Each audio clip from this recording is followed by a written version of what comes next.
What's up, guys? I just got this ASUS laptop and we're gonna clean it up and see what it can do.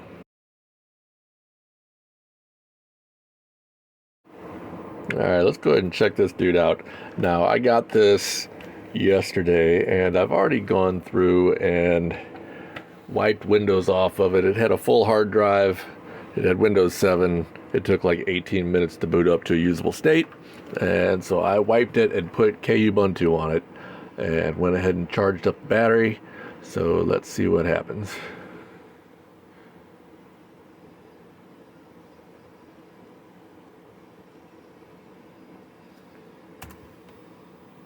All right.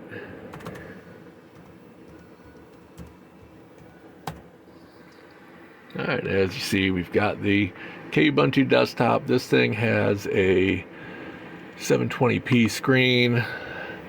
It's not exactly super powerful. And let's see if we can get some system info. All right, this has an Intel Pentium P6200 at 2.13 gigahertz. It has 3 gigabytes of memory. And what do we have for video? We have Intel integrated graphics, of course. And I believe this thing has a 500 gigabyte SATA hard drive. Spinning Rust. Yeah, so about 500 gigabytes there. And it's pretty slow. But as you can see by looking at it, this thing has been on a shelf for a while. It's got a lot of dust. And one thing I noticed is that the click buttons on the touchpad don't work. So I actually had to set it up to allow clicking on the touchpad with tap to work, which that's okay, but you don't get any kind of, or I guess you do get right click. Okay, so everything's good there except the physical buttons. But we're going to see if we can clean this thing up and maybe everything will start working. So first thing we're going to do is shut it down.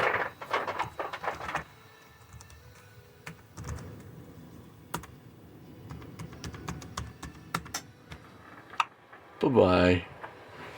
All right, let's get this thing ready to clean. All right, now first thing is you always want to make sure you're cleaning this stuff outdoors because the dirt that comes off can be pretty darn nasty.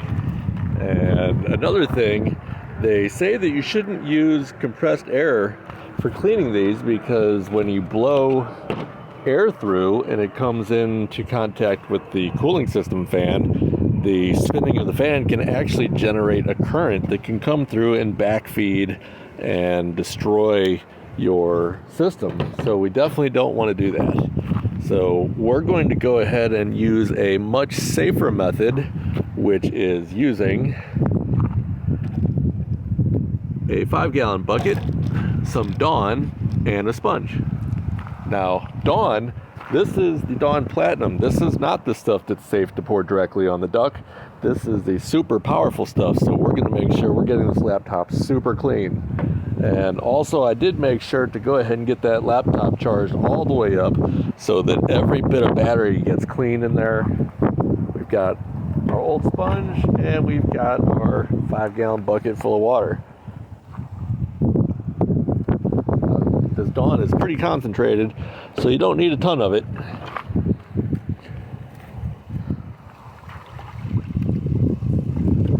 In a perfect world, I would be doing this with hot water, but today we have cold water.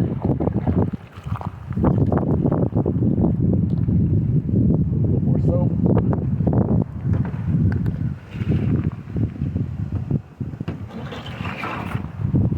Now you see this thing, it's just got a crust. It's got a layer on it. On the screen, on the keyboard, it's in everything. There's no way we're going to be able to get that any other way. So we're going to do it in the bucket.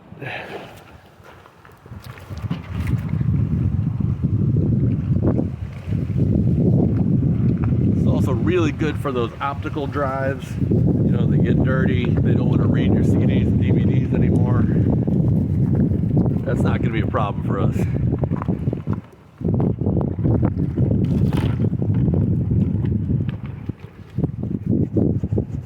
sure we get into these USB ports really well. Get into the power port. Oh yeah. This water is turning gray already.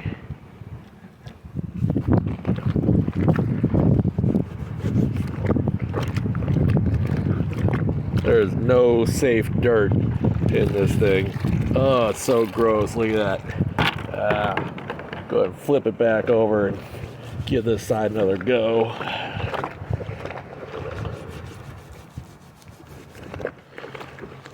Alright, the bucket's not quite big enough to wash the whole screen in there.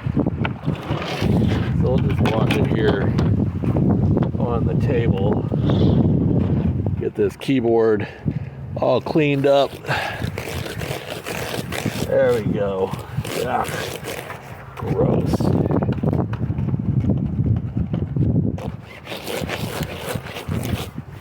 This is looking so much better already.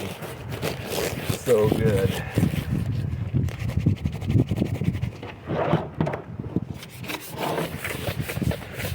Now, the lamp in this display contains mercury, so recycle according to local, state, and federal law. Don't mess around with mercury.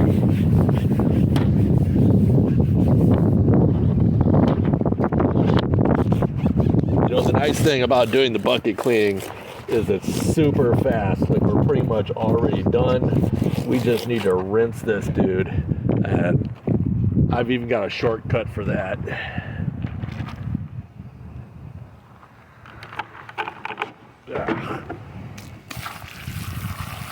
There we go. Get it all clean. Rinse those demons away.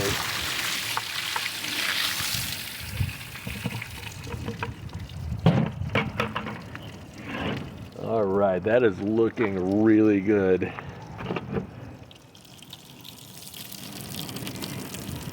Oh yeah, that is gross.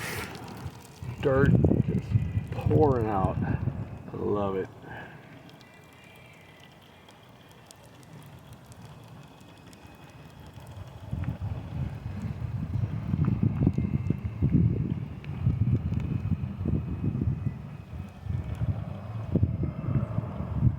All right, we're gonna let this sit and dry for a few minutes, and we're gonna see how much faster it is.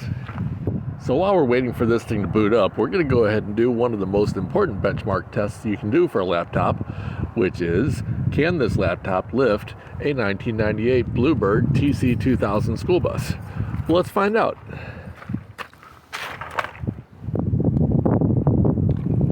Alright, so we've got our heavy-duty power jack, Daytona, right? And we'll just go right here underneath the front axle. That'll save a little time by using the adjustment screw.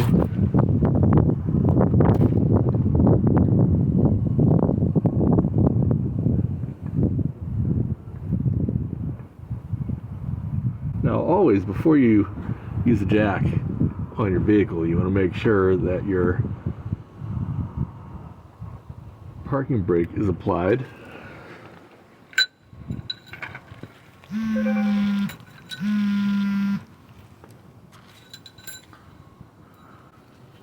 We'll go ahead and tighten this up.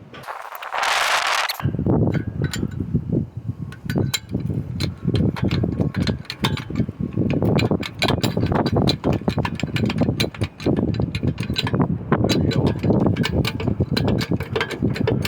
Now, any laptop worth its salt will have no problem lifting this 15 or so ton bus right up off the ground.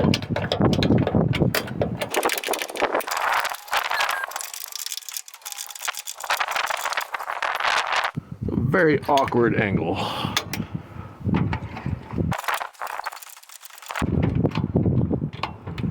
Alright, look at that.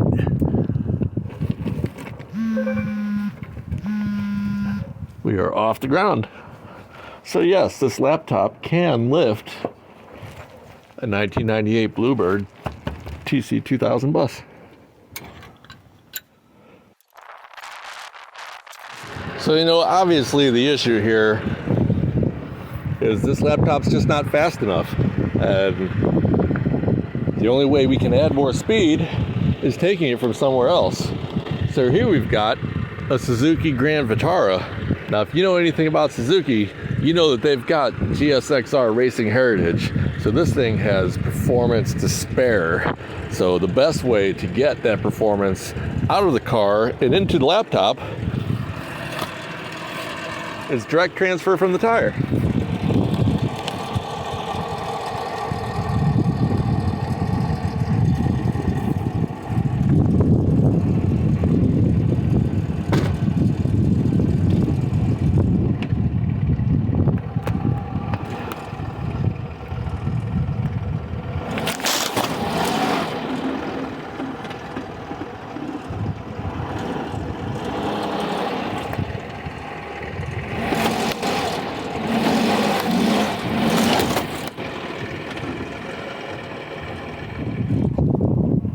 Well, it looks like it got a little dirty. Might have to take another dunk in the 5-gallon bucket, get it cleaned back up. Well, I think it's safe to say that that was a resounding success. We now have the cleanest and fastest old laptop around, and we're ready to go on to the next project. So make sure to like and subscribe, and we'll see you in the next video.